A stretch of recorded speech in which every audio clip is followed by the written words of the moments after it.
is the Clarity in Your Finances session, and we're going to be talking about getting clarity in your saving strategy, your spending strategy, and your investment strategy as well. And so one of the quotes that I live by, or one of the phrases I live by, is that clarity plus intention equals abundance. When you're clear on something that you want to do, especially when it comes to your money, and you're creating your intention around the kind of life you want to live, the wealth you want to build, that leads to abundance in your mindset and abundance in your life. The caveat here I should have put is clarity plus intention plus action is what would give abundance. So it's not just enough to say, okay, I know where I'm going to, and this is my intention for it. You actually have to go out there and do it. Another quote that I love says, money is plentiful for those who understand the simple laws that govern its acquisition. So if you know how to acquire money, if you know how to save well, how to spend your money well, and how to invest, then money is going to be plentiful for you. And that's also what abundance is. So clarity in savings.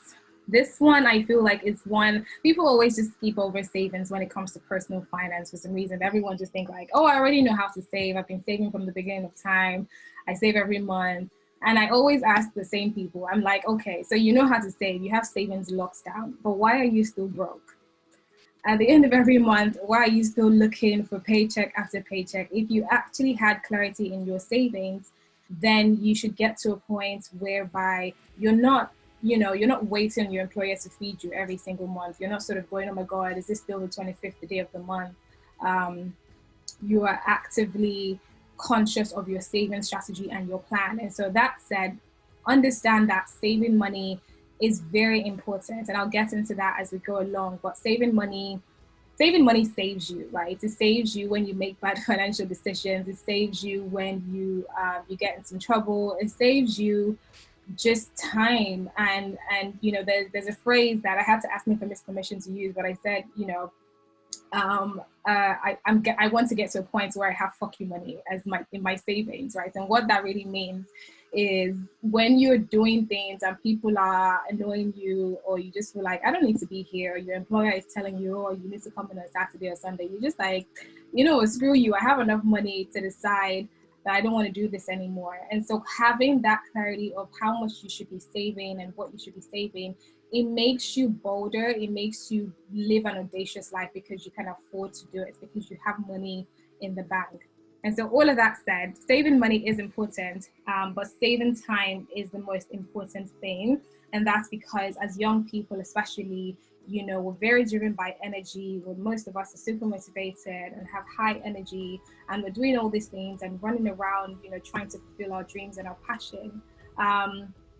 But as we grow older, our energy starts to deplete. We start to get tired a lot more. We start to look for things that are actually not taking our energy. And so it's not, for me, it's important that people know how to get out of the rat race, and people are actively working to get out of the rat race, because you don't want to be working for the rest of your life. You want to get to a point in your life and you're like, okay, I have worked for X amount of years and I don't want to do it anymore. I mean, you can still do some form of work. So for me, I know that I'd always be busy somehow in some capacity, but that may not mean a 9-to-5 job. That may not mean going to a specific workplace every single day.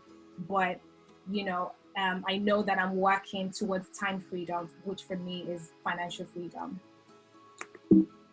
So I'm going to give 3 types of people, right? And sort of explain how everybody is different. And if you identify yourself in this, then, I'll try and give you tips as well to help. But I found that with saving, people's problem is not how much they make, right? People's problem with saving is the fact that they're not disciplined enough to keep the savings, and they don't know how to improve their, how to grow that money. So saving is never just supposed to be something that is a one-time thing or something you just passively think of and you have money in the bank and that's the end of it.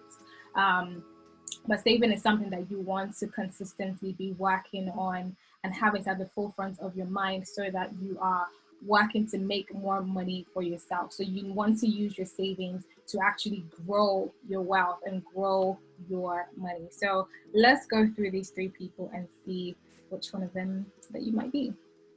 So this is Amy. Amy is 26 and she works as a senior consultant and she earns 600K per month. She lives at home with her family and her parents. So, you know, she's daddy's girl. She doesn't pay a lot of money to do anything. So her total bills come up to about 150K a month. And she goes out every weekend, spending about 20 to 50K on Uber, food, and social activities. She buys luxury items and latest devices. And she earns 100K. She saves 100K each month in the bank. So Amy, someone might look at her and be like, oh, you know, that's great. She's earning money. She's living at home. You know, she's even managing to save. That's wonderful. But for me, I'm looking at Amy and I would tell her that saving 100K each month in the bank is what, like, where's the clarity in that? What are you doing with that money? Right? What are you? And I think that she could potentially be saving a lot more and taking advantage of the fact that she's living at home and, you know, earning quite a good enough salary. And so clarity for Amy would be defining, you know, what is your game plan? You're 26 now. Are you know, how long do you think you have left to stay in your parents' house? This 100K you're saving, are you saving it for a specific reason? Are you saving it and then going to take some out at some point in the month? You know, she's buying luxury items and latest devices. That's fine, but then are you doing that at the expense of your financial future? You know, so if you're an Amy here, that's what I would say to you, is that you want to get clear on exactly what your game plan is and what your wealth plan is for, you know, sort of the next 2 to 3 years of your life. And this is Tola. So Tola is 32. She works as a director in a bank and earns 1.2 million per month. So, you know, she's balling. She's an independent Black woman. She lives in a rented apartment in Lekki. Her monthly bills is about 300K. She drives quite a comfortable Hyundai SUV, has a bit of a social life, so spends about 200K in social activities, and she saves 100K a month and invests 200K into treasuries and fixed interest bonds. So again, someone might look at Tola and be like, oh, that's great. You know, she's killing it. She earns loads of money. She's enjoying her social life. Her monthly bills are relatively low. And, you know, she's saving some money and investing some money. For me, this isn't good enough. Tola earns a lot of money. She earns double what Amy earns, but she's only saving the same amount of money that Amy's saving. And then she's investing 200K, which is great, but actually she's investing that in low return assets like treasury bills and fixed interest bonds. And for her salary, you know, I would definitely tell her that she can do a lot better. She wants to be investing in things that would increase her returns a lot more, especially being that she's just went 32 and earning that amount of money. And then this is Nomi. So Nomi is 28. She's self-employed. She's killing it. She works as the owner and head of a boutique PR firm, lives in a 2-bed apartment with her best friend. So, you know, she's living her best life. She earns about 750K per month. She's a little bit of an introvert, so she doesn't go out as much, but she has people come over frequently for dinner parties. And so, you know, she spends a modest 100K a month hosting people. She saves 50K each month, and she invests 120K in multiple assets. So here's why I really like Nomi's situation.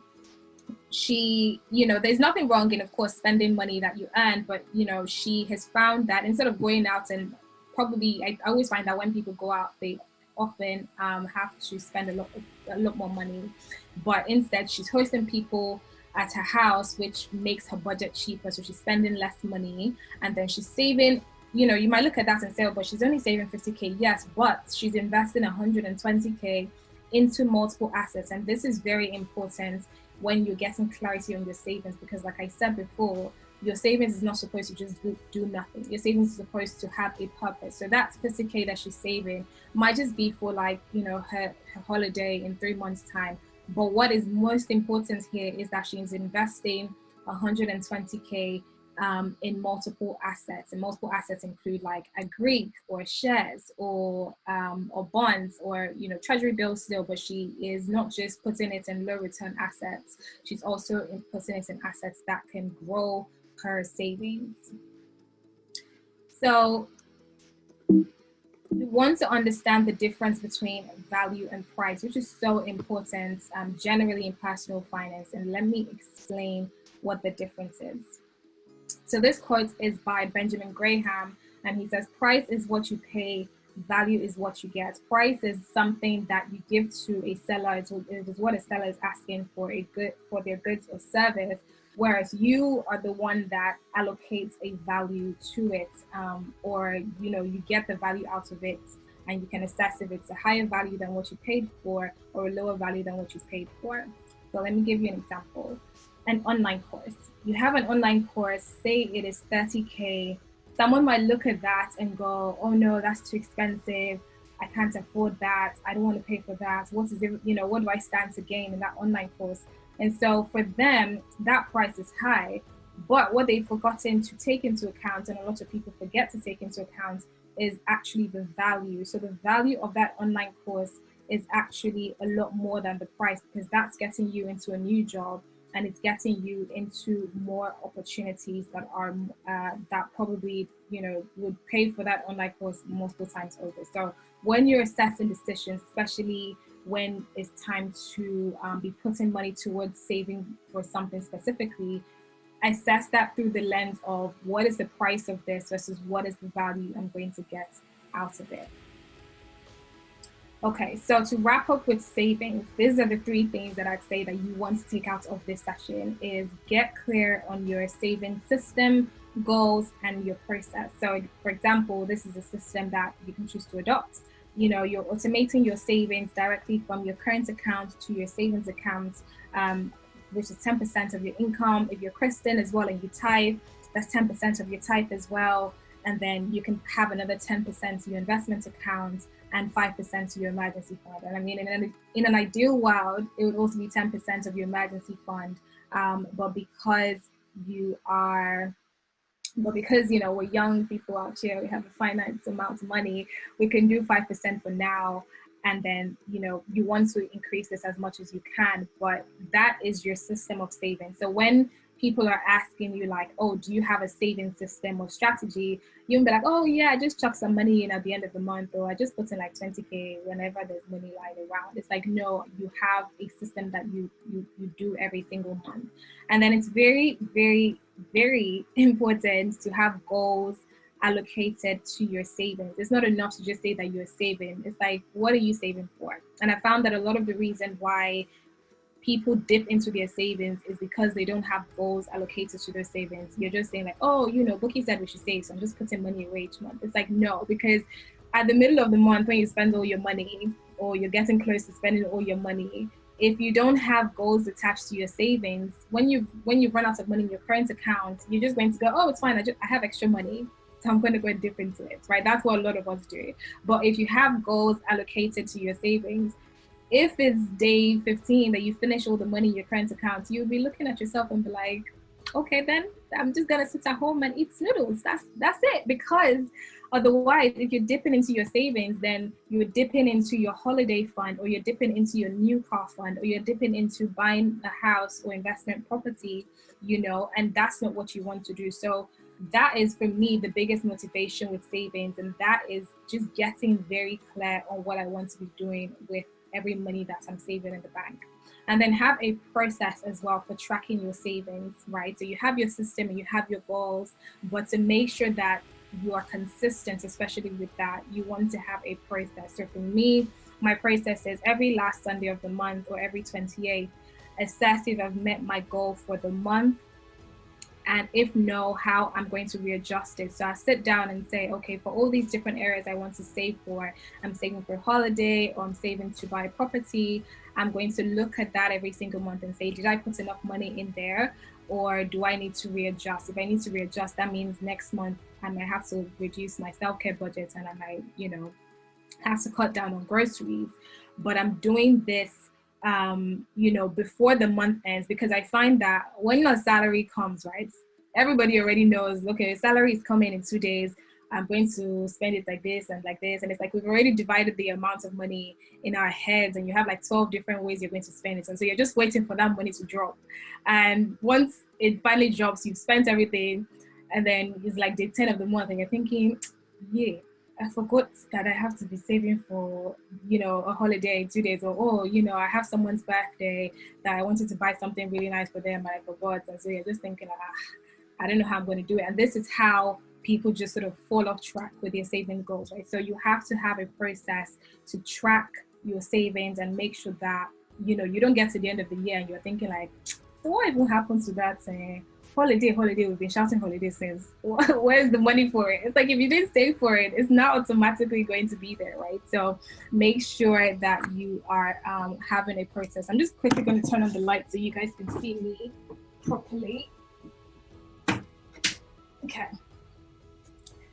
To have a process for doing that. Next, we're going to talk about clarity in spending. So these are some of the questions that I want you guys to sort of interact with me on, and put your answers in the chat as well. First thing is, what does your cash flow currently look like? You don't have to answer that one. That's a little bit personal. That's okay. But do you have enough cash to pay your bills monthly? Are you living hand to mouth and waiting on paycheck at the end of each month? I want to ask you that one again. Are you living hand to mouth and waiting on a paycheck at the end of each month? Because that's what a lot of people are doing. Where are you leaking money? It might be food. For some people, it might be Uber. It might be Deliveroo. Some people, it's just, they don't even know. They can't even tell me. I don't know. Money is just going out of my accounts anyhow. Are you working at your full capacity? Meaning that, are you sort of being paid what you're worth? And this is not the time for, they can't buy my word, I'm priceless. Like, no. Like, look at how much you're getting paid and ask yourself, are you working at full capacity? Is there still capacity for you to be paid for something more? And if so, what are you doing to get that? What is your net worth? Your net worth is basically the difference between your assets and liabilities. And your assets are things like your property, or, your property once it's paid off, because the mortgage is a liability. And your investment accounts, these are things that are your assets, and your cash in the bank as well. And then your liabilities are things like debt, or if you have a car or any finances that you're doing, those are liabilities. And so, what do you need to do in order for you to create a successful, sustainable life? That's a question that I had to get very clear on, because that then decided how much I was going to be allocating for my spending habits. It's like, am I spending on the things that I actually want to be spending on? So I did a podcast yesterday, and I was saying on the podcast, like, people need to allocate value in their budgets and ask themselves, like, what do I actually enjoy spending on? And am I spending on those things? Right? It's not enough to just say, oh, of course we have to save, and of course we have to spend money to live life and all of that. That's all well and good. But you want to make sure that you are spending on things that are adding value to your life and are actually beneficial. So one thing for me that's always top of my budget, anything to do with traveling, anything to do with like self-care, anything to do with like experiences, so massage, or going to the spa, going out for a retreat, going on vacations with my friends. Those things will probably come at the top of my budget when it comes to spending. And so for me, that is what, I've assessed that that's what I would like to have, and that's what I want to spend on to create a successful, sustainable life. And so these are all the questions that you want to answer to get clarity in your spending habits and choices. So, cash flow.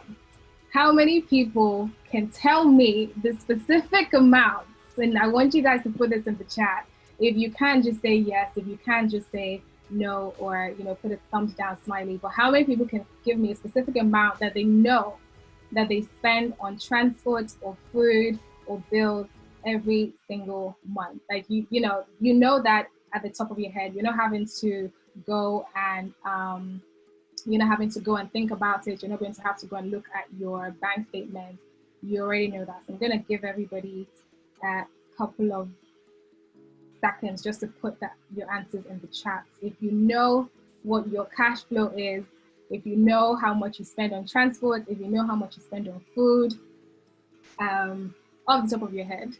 Okay, Damola says that she does. Nifemi says yes. Atin says the food is endless.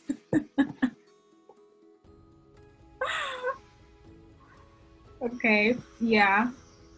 Food can be endless, so you don't, you should still know how much roughly that you spend on food, or at least how much you've allocated to be spending on food each month.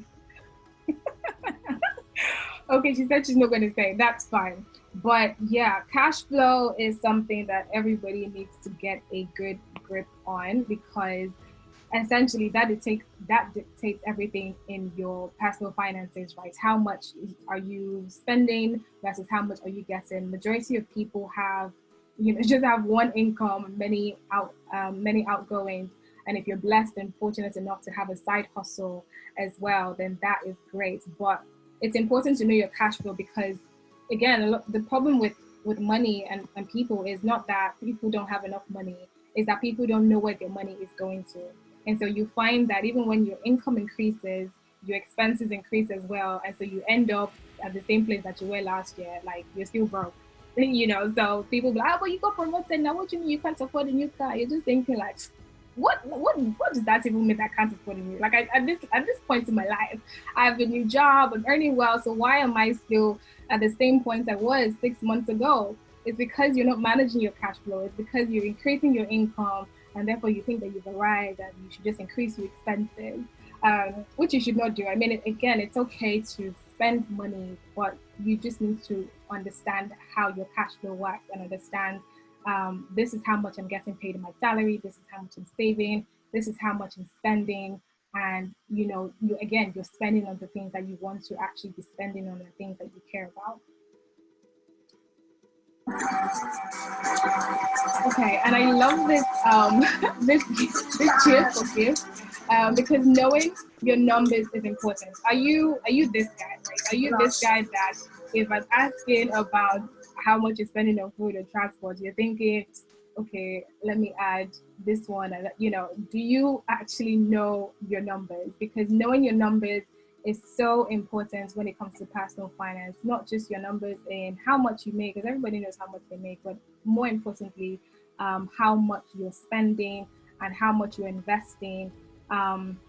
And this for me is really the game changer. This is how the rich get richer, right? This is, it doesn't always come from their savings or their investing habits. Is them knowing their numbers and them knowing how much they're spending on each thing. So they're not having to make financial decisions based on an arbitrary amount. If people are asking them for certain things, they can either say yes or no, because they know their numbers. They know their numbers of how much they need to save each month, how much they expect to be spending on certain things, and how much they should be investing. And this is important, especially when you're young, because then when you're trying to create your wealth plan, or when you're trying to decide your investment strategy, and you're saying, okay, this is how much I would like to make in investing every single year, when opportunities come your way, you can just eliminate them. So in the video Nifemi shared earlier, when the guy was talking about the funnel, you're assessing things through that funnel and saying, does this make sense? If you're going for a job that you need, I don't know, 1.2 million to live upon, and they're offering you 500K, you're gonna be like, I'm sorry, love, but it's just, it doesn't work with the life that I want to create for myself. So the numbers, and then if they're saying, oh, okay, we can't do 500K, but we'll cover your accommodation and we'll give you a car and we'll pay for all your holidays, then you might have to be like, okay, let me see how that's going to work, because actually how much all of that would have cost me is what you guys are taking care of. And so I'm actually able to take that 500K and live. So it's very important that you know your numbers, because it moves you from being sort of disassociated with your finances to being very proactive, so that you can get the opportunities that you need to create your wealth plan. Okay, clarity in investing. So everyone always wants to know the tea on how we should be investing. Everyone says invest, but it's like, how should you actually be investing? When should you be investing? Where should you be investing? Are you worried about losing some of your money or all of your money? That's a question that a lot of people ask me. So let's talk about it. What is clarity in investing mean? So for me, clarity in investing means these three things. It's knowing your investment style. Are you a passive or active investor? And that basically is coming down to, are you doing all the grunt work when it comes to investing, like doing all the research and keeping tabs on all the different companies and all the different opportunities? Or are you just like, just take my money, do what you want, and come back? Not quite, but that essentially is a little bit of what passive investing is. You're not sort of doing the day-to-day nitty gritty. But it's very important that you know the kind of investor you are, because when you're assessing investment opportunities, you're going to be able to say yes or no, and that's what clarity helps you to do. Because especially when it comes to investing, there will always be someone trying to sell you something, especially people who are in forex. I don't have a problem with forex, right? But there's just so many people who want you to be a forex trader, and it's like, oh, come, you make lots of money, or come and buy Bitcoin. It's like, if you're a passive investor and someone is telling you to buy Bitcoin, that might not be the opportunity for you, because Bitcoin is one of those things that fluctuates a lot. And forex fluctuates a lot as well. So you can say, oh, actually, that doesn't really fit with me, because I don't want to be getting hat plan and I don't want my hat to be going up, because I just don't have that sort of I just don't want to be living that kind of life. But if you're an active investor and someone is bringing an opportunity to you and saying, here's a real estate opportunity, we're going to have to be going to the side, there's a lot of deals and this like that, and you're like, oh, okay, that's something I'm interested in, because you're an active investor. So know what your investment style is. And then number two is know what you're investing in. So I've put in here that shares are great if you're young, or if you are a beginner investor. I think that when you're young, time is your greatest asset, right? Not even the money that you're putting into the shares. You want to take advantage of compound interest, which is just money making your money more money, if that makes sense. So shares are a great way for you to start to build wealth. And this is something I talked about in the podcast again yesterday. I was talking about how shares are valuable assets, but they take time. And in microwave generation, where all of us want to see returns every other day, it's conflicting, but they're very great to build wealth. Because again, if you have that goal of, okay, when I'm 40, I want to retire, when I'm 50, I want to stop working completely, you're going to be able to assess the values of the company that you want to invest in. So for example, if I'm investing in Tesla now, and I'm thinking, okay, 20 years from now, I think that Tesla would be one of the biggest companies in the world, and they would be such a valuable company. This is how much returns I expect to have gotten if I take, I don't know, 10% return. If you compound 10% of whatever Tesla share price is now, and you see that value in 2040, you're like, okay, that makes sense. I think I can probably retire with that amount, or a bunch of those different things. So that's why I always say that shares are great for younger people, because you have time on your side. But you should also diversify into other assets, and this is something I've been doing probably over the last 2 or so years, like going into a Greek. So Nigeria has a great potential. I think I've been investing in a Greek now since 2017. And there, you just need to understand what you're doing, and you need to get very comfortable. When I started, I was just like, I just saw like 30%. I'm like, great, that's what we want money. But it took me getting burnt a few times to actually know the kind of investments I want to be doing. And when it comes to investing, especially investing in things that are controlled by people you don't know directly, or companies you don't know directly, you want to do tons of research and call them up and speak to them. So I think when I started investing in a Greek, it might have been with either Farm Crowdy or Thriver Greek, or one of those companies.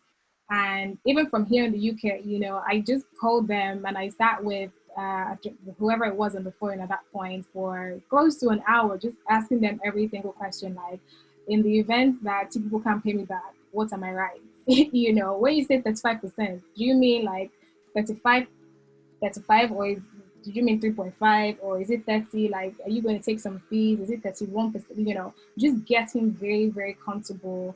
And so it's important that you diversify your investments and not just put all your eggs in one basket. So Agric is quite good. I definitely can recommend that because they do give great returns if you know what you're doing and if you're investing in the right places.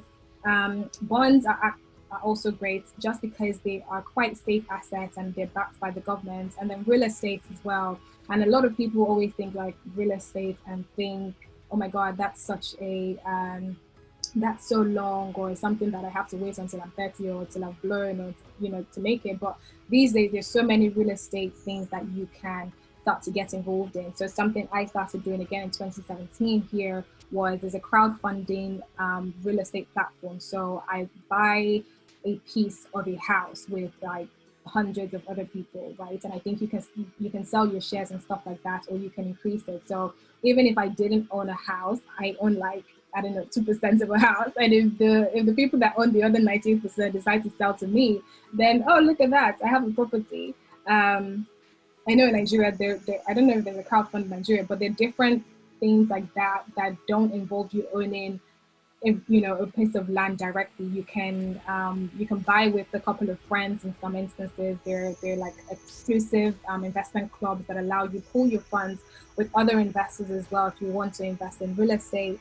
And so you can do that as well. But there are different options that you just need to do your research on. It's not enough to just say like, oh, woe is me and I don't have money and I'm young, so we'll leave real estate for when we're 40 and we've blown. It's like, if that's something that you're interested in, and real estate is great for value preservation as well in terms of your actual cash. So do your research before you come to that conclusion that this is not for you. And then finally, know how much you want to get back in returns each year. This one is super important because, again, people just say like, oh, it's fine, I'm investing. But if you don't know how much you're getting back in returns each year, then you're not really motivated, and you're not it can be very difficult to sort of keep going on that investment journey. So for example, when I see an investment opportunity, like, I don't know, take real estate, for example, and someone has said, oh, there's this new real estate thing that you invest 250K, there's 10 other people, and they will buy a plot of land in, I don't know, Ilupeju or somewhere like that. I would say, okay, how much returns am I going to get back in a year? If they're like, oh, you get 0% in 3 years, I'm like, no. They're like, oh, but you get, 20% by year 5. I'm like, yeah, no, because I have a minimum investment return I want to get each year. And so that might not be the opportunity for me. For someone else who is sort of thinking that, oh, that sounds fine, I can get back 20% in 5 years, then great. You can do that. But essentially, there's so many different investment opportunities.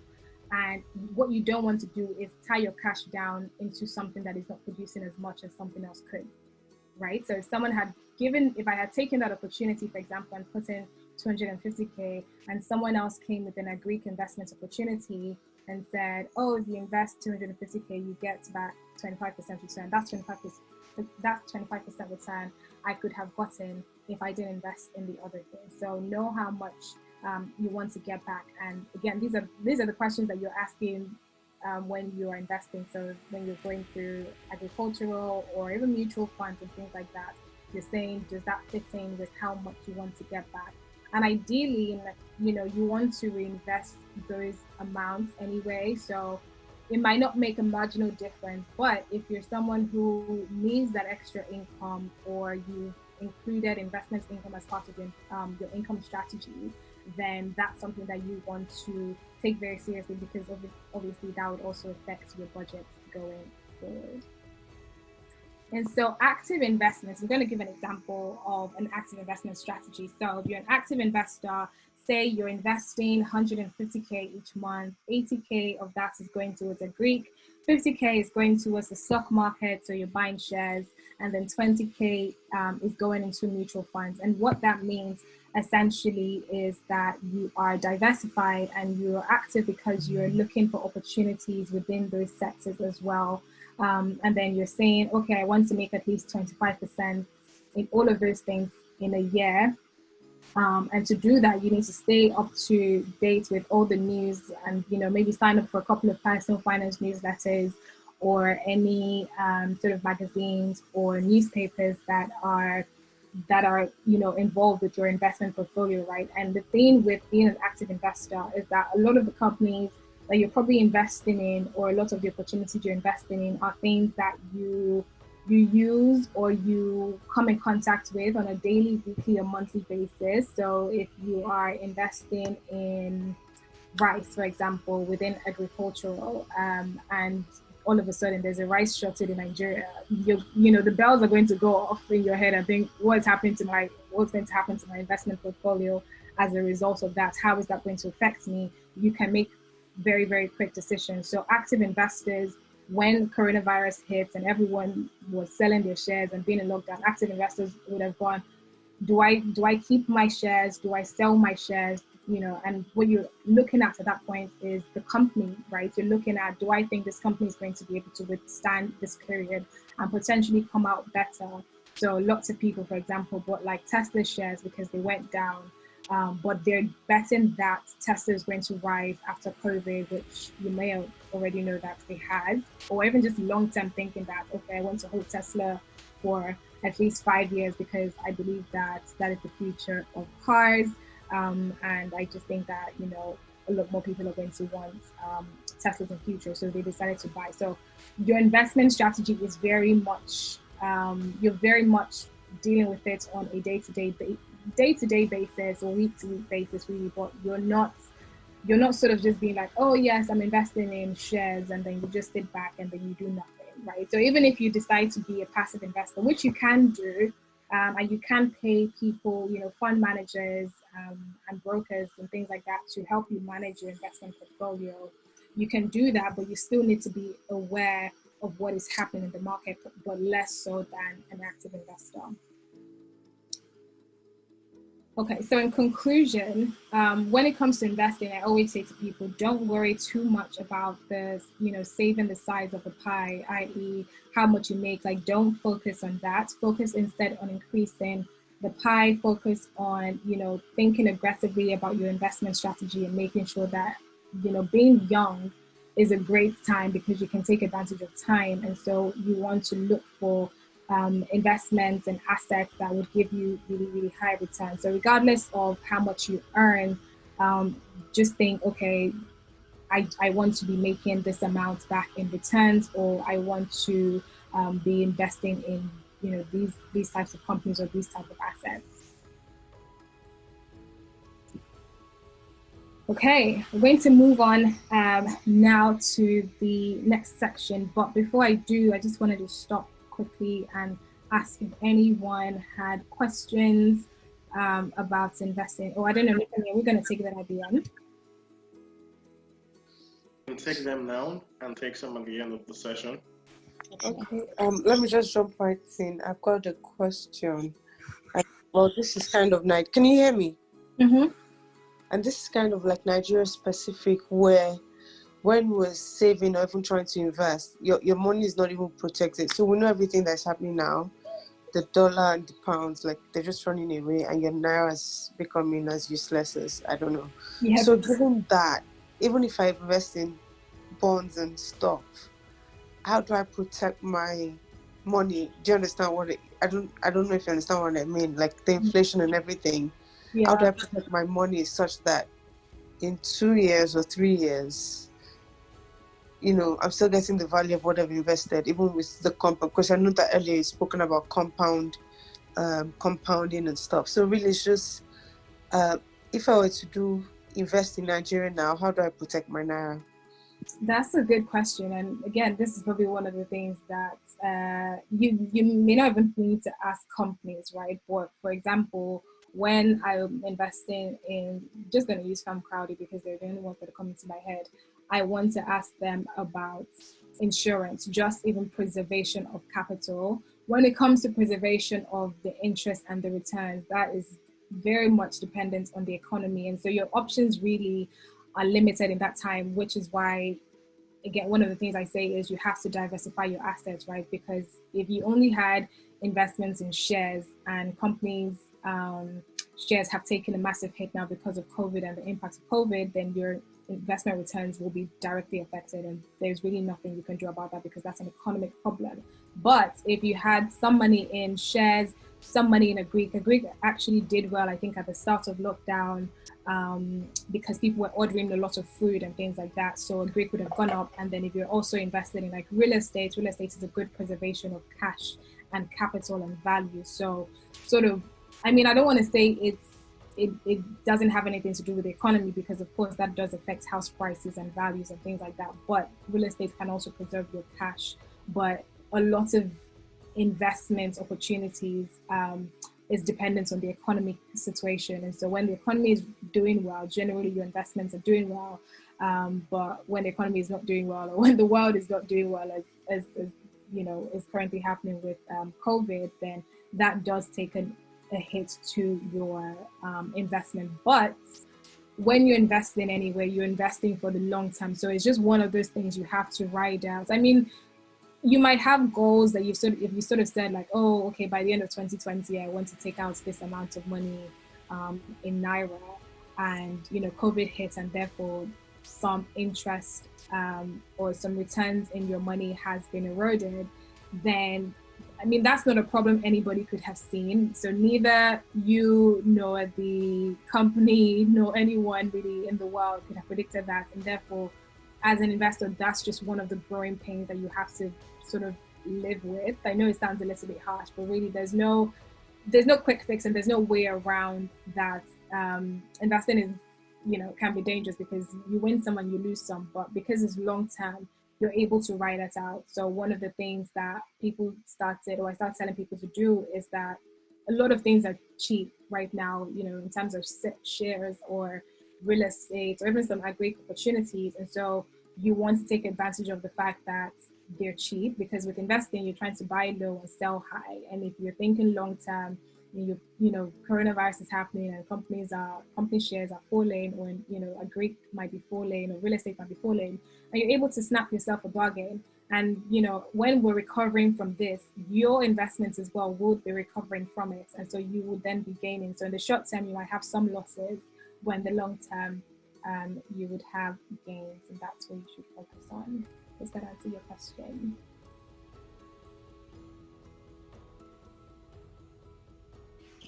Thank you. Yeah.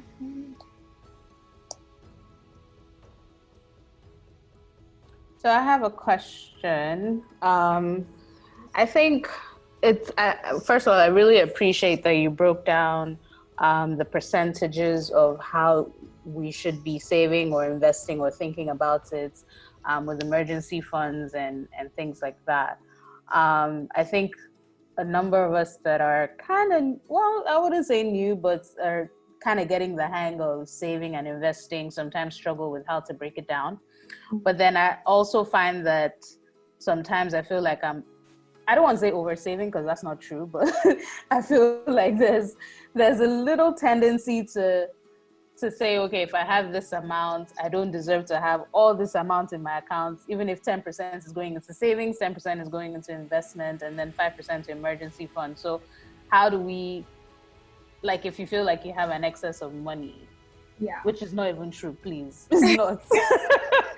But how do you manage that if after you've done this breakdown?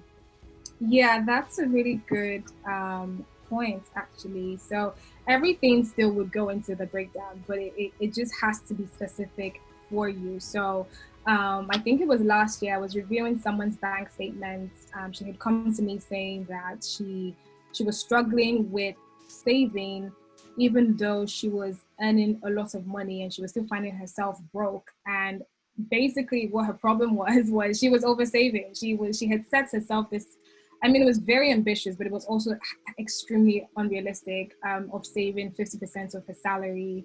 And, you know, she was there like, oh, I'm just going to try and not save, not spend anything, and just live under a rock. But she'll come to like the 10th day of the month, and then she'll find herself sort of like, I have no more money again, and I don't know where all my money goes, but I'm just, you know, she's like, oh, I have money in the bank, so I'm just going to go and take it anyway.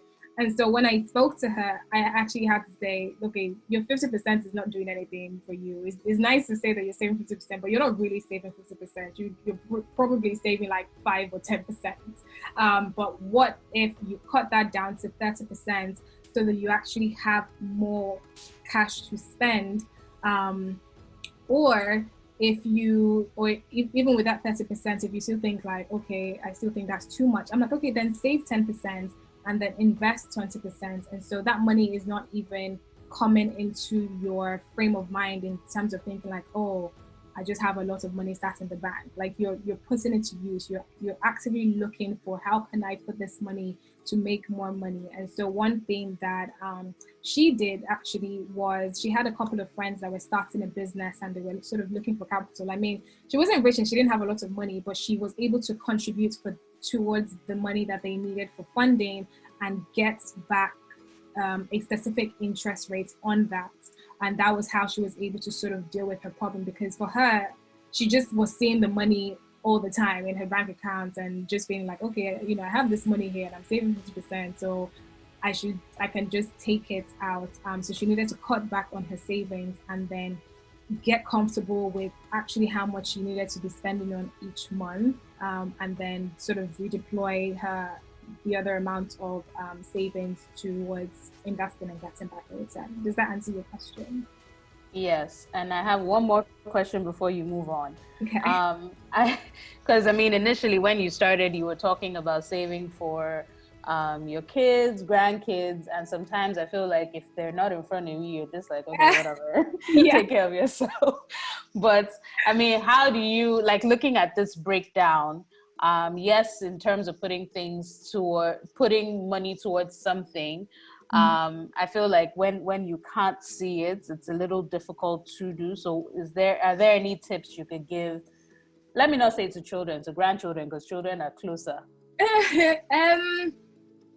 It just comes down to motivation. So within the sort of like 10% investment that you're saving, you're going, okay, 5% is longer term, meaning like 10 plus years. And then 5% might be shorter term, like, okay, I want to buy a property, and so I'm investing. Because again, you're never just putting money away for no reason, and you need to have goals attached to that, and that's really the motivation that keeps it going. And you're right that when it's too far ago, like your kids or your grandkids, you might seem a bit detached from it, but it's thinking about long term and thinking about what sort of life do I want to live. So if you're saving now or you're investing for your grandkids, it's because you want to be the kind of, it sounds crazy to talk about grandkids, but it just means that you want to be the kind of grandparent who spoils their grandkids, or who is leaving something behind for their children to be able to help them out if they need it, or just to be able to spend on your grandkids, because you're investing for a specific amount of time, right? So when that time comes and you have the kids and they have their kids, then you can go, here is the amount of money that I've been saving since before you were even born for the kids here, and you can give that to them. You can get a little detached from it, which is why I always recommend people to sort of automate it, so that they're not even thinking about it, and you're not getting emotional, and you're not thinking, oh, I can't see you, so I don't care about you. When you come out into the world, you sort of fend for yourself, but when you automate things, then it's going directly from your current account to, say, your investment account. And that way, that just sort of keeps happening on a monthly basis, yearly basis. You won't even know when you've been investing for 5 years or 10 years. You're just like, oh, this has been going on now for a while now. And then you can decide to liquidate, or you can decide to keep investing. Does that answer your question? It's tricky, but thank you. It does. Okay. I wanted to ask, so because I know you mentioned about investing, and you said like when you wanted to start in some of these agri kind of funds, you saw one that had like 30%. Mm-hmm. I mean, that's like my biggest problem, because it's like I did something with one of these guys, and I put like maybe 200K, and I think it matured last week, and it was like 2,000 naira interest. I'm like, why did I put that money down for 2,000? I really just go and what percent did you think you were going to get?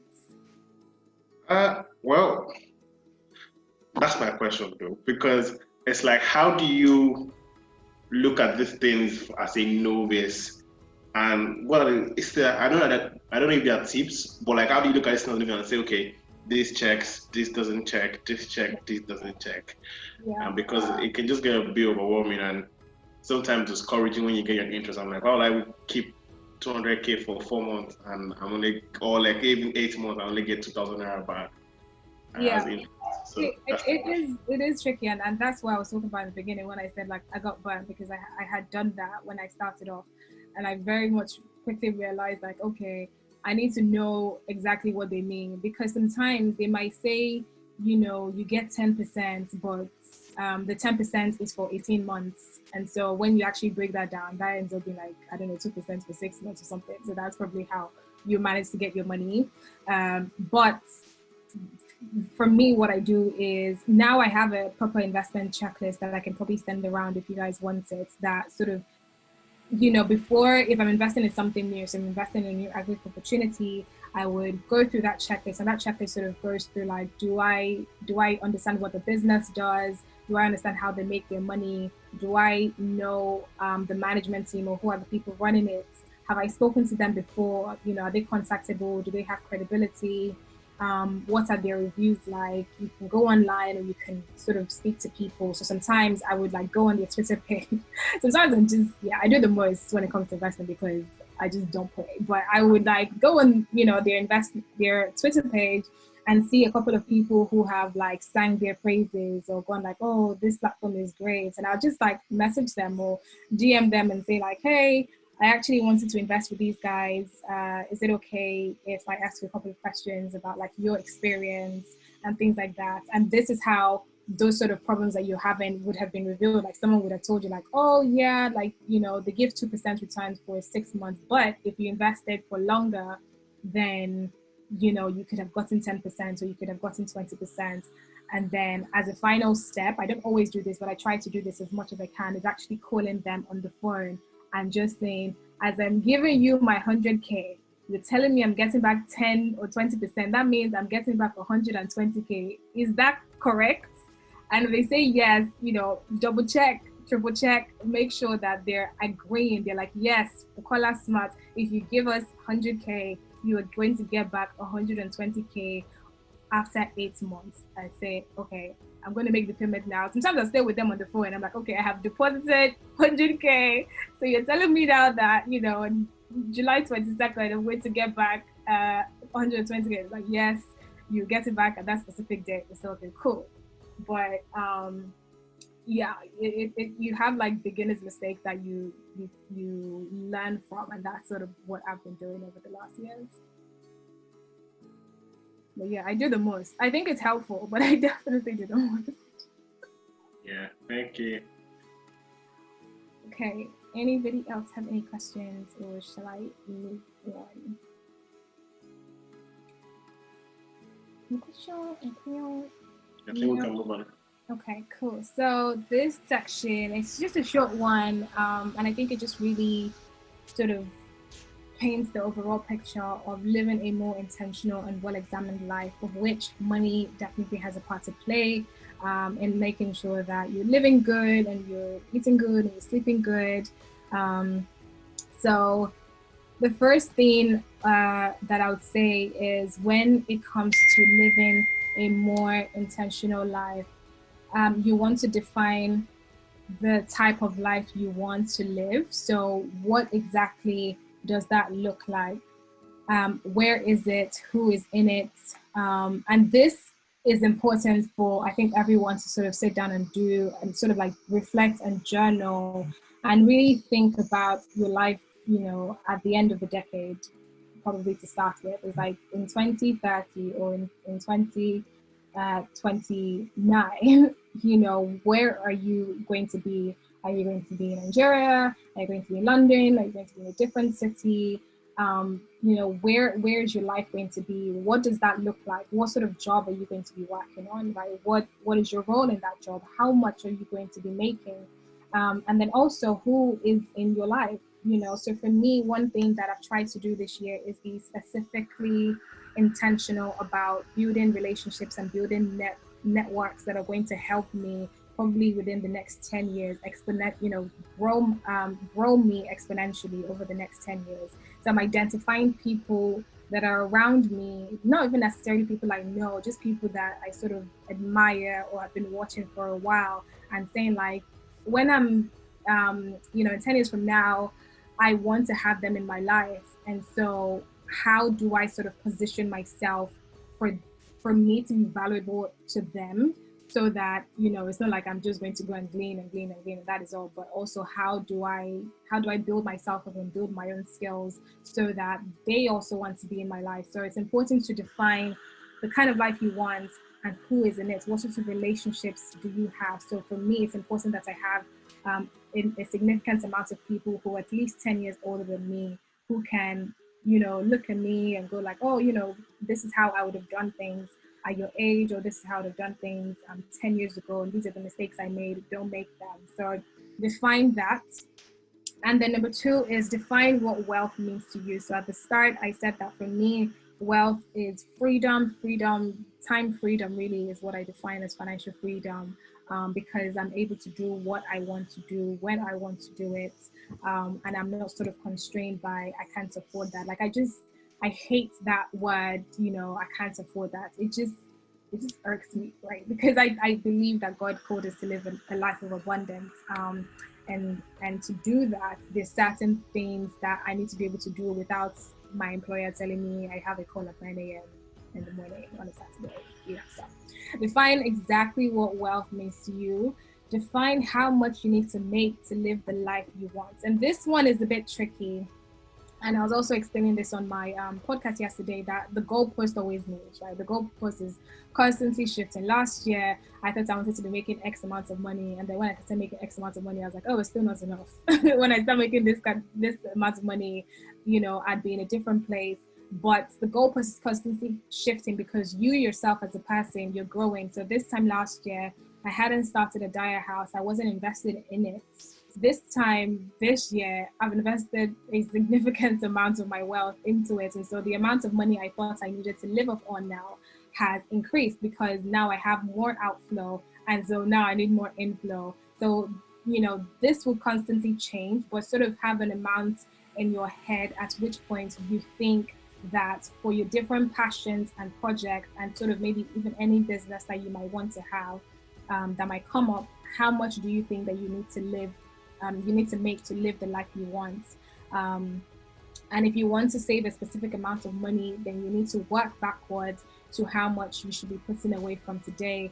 And if that's not going to add up, think about extending your timeline or increasing your savings.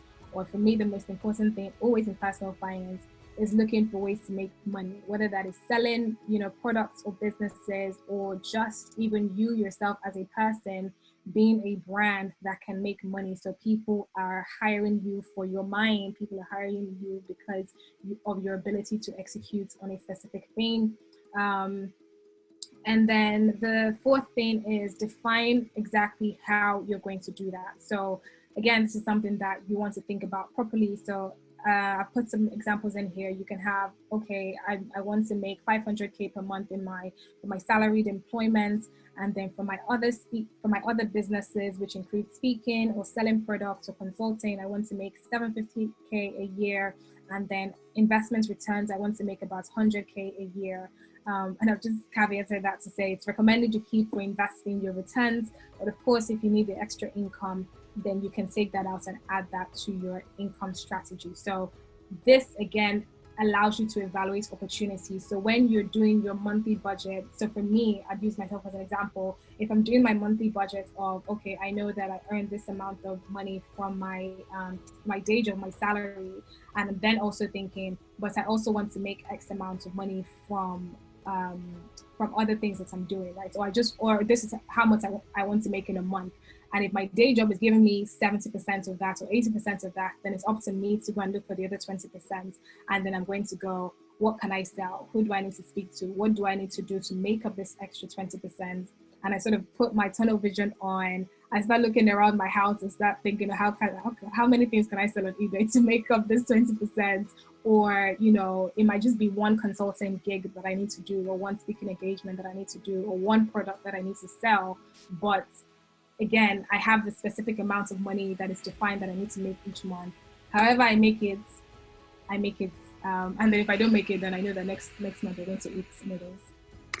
And so yeah, wealth to me means freedom. That's something that you guys can take as well, but it's important that you break that down into specifically what that means for your situation.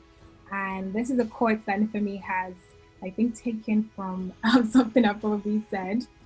But a well-examined life for me really just means that you're living well in every area of your life. So that means that you're getting it right in your relationship with parents, in friendships, in your romantic relationship, in your creative lives, and you actually have hobbies. And hobbies is something that not a lot of people actually have, especially young people. But it is important that for you to be well-rounded and sort of balanced in your life, that you're not just, I mean, money is very important. Money is money is very, very, very important, but money doesn't take up the place of things like building the right relationship with your parents, and having friends, and romantic relationships, and having a creative life or creative outlets as well.